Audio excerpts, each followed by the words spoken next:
Donnez-moi plus de foudre!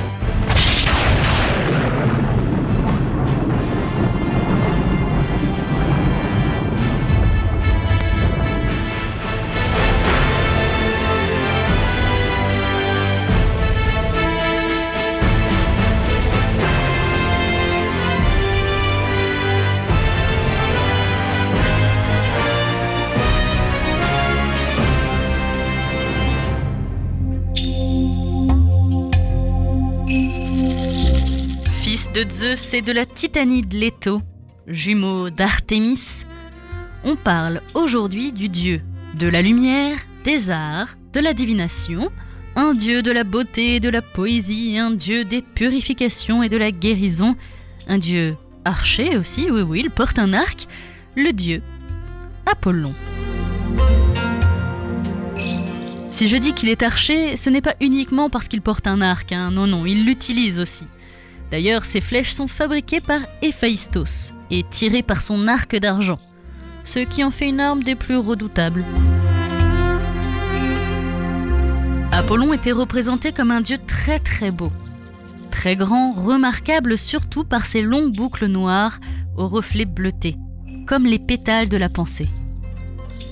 Aussi eut-il de nombreuses amours avec des nymphes et des mortels. Apollon et sa sœur jumelle Artémis, qu'on évoquera plus longuement une autre fois, ne sont pas proprement grecs. On considère en fait qu'ils sont d'origine asiatique, ce qui pour les Grecs signifiait d'Asie mineure. De même, l'arme d'Apollon et de sa jumelle, l'arc qu'on a évoqué il y a à peine quelques instants, n'est pas grec, mais bien barbare. Et un barbare, au sens des Grecs, représente absolument tous les peuples qui ne parlent pas le grec.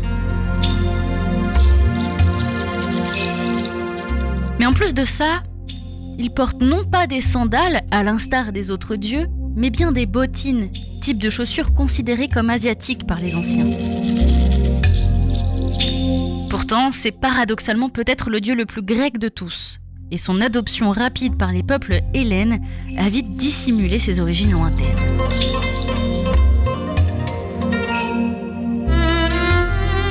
Apollon tente d'apporter le bonheur aux hommes, par la musique, spécialement par le pharynx. Une tradition lui attribue d'ailleurs l'invention de la flûte. Mais cette tradition n'a rien d'antique.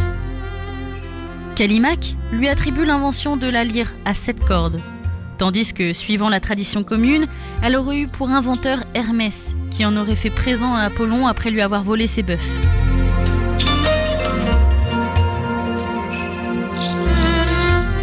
Passons un petit peu à ma partie préférée, aux histoires. À Delphes, Delphes, Apollon tua de ses flèches un dragon, ou un grand serpent si vous préférez, appelé tantôt Python, tantôt Delphiné. En tout cas, ce qui est sûr, c'est que ce monstre était sorti de la terre. On raconte à propos de cette histoire qu'Héra l'avait chargé de poursuivre Leto, la mère d'Apollon, du temps où celle-ci était encore enceinte des jumeaux. En tout cas, Apollon en délivra le pays, mais en souvenir de son exploit, ou peut-être pour apaiser la colère du monstre après sa mort, il fonda en son honneur des jeux funèbres qui prirent le nom de jeux pythiques célébrés à Delphes.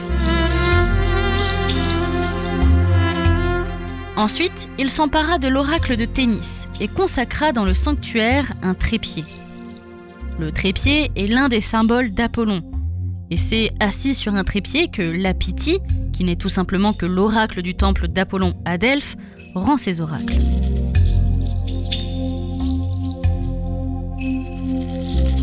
Tous les 8 ans, à Delphes, une fête solennelle commémorait le meurtre de Python et la purification d'Apollon. Plus tard, Apollon eut encore à défendre son oracle, cette fois-ci contre Héraclès. Héraclès était en effet venu interroger l'oracle et comme la Pythie refusait de lui répondre, il voulut piller le temple, emporter le trépied et établir un oracle à lui en un autre endroit. Apollon engagea alors la lutte. Celle-ci resta indécise puisque Zeus est intervenu. il sépara les combattants, qui étaient ses fils l'un et l'autre, en lançant entre eux un coup de foudre. Et l'oracle demeura à Delphes. On raconte également que par 2 fois, Apollon subit une curieuse épreuve et dut se mettre comme esclave au service de mortels. La première fois, ce fut à la suite de la conspiration qu'il avait formée avec Poséidon, Héra et Athéna afin de lier Zeus dans des chaînes de fer et de le suspendre dans le ciel. Après l'échec de cette conspiration, Apollon et Poséidon furent obligés de travailler pour le roi de Troie, Laomédon. Ils furent chargés de construire les murailles de la ville, mais selon certains, Poséidon seul travailla à la muraille, tandis qu'Apollon, lui, gardait les troupeaux du roi sur Ida.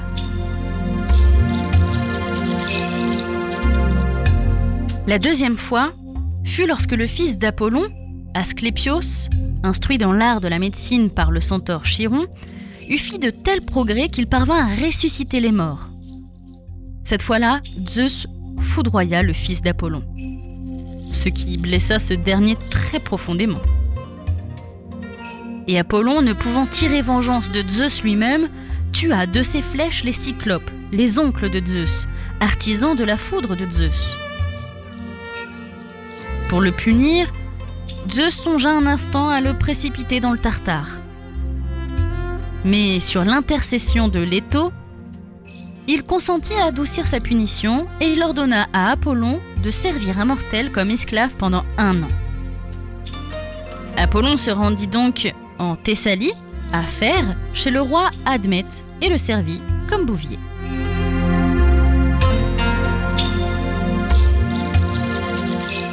Côté animaux, il y en avait plusieurs qui étaient consacrés à Apollon. Mais surtout le loup, qu'on lui offrait parfois en sacrifice et dont l'image est souvent associée à la sienne sur les monnaies. On a aussi le chevreuil, la biche, qui figure également dans le culte d'Artémis. Et parmi les oiseaux, il y a le cygne, évidemment, le milan, le vautour ou encore le corbeau, dont le vol donnait des présages. Parfois, on peut lire qu'Apollon conduit le char du soleil et ponctue ainsi les journées des hommes. Mais ça reste à vérifier. Alors, demain, quand le soleil se lèvera, ouvrez grand les yeux et peut-être verrez-vous des cheveux noirs aux boucles bleutées.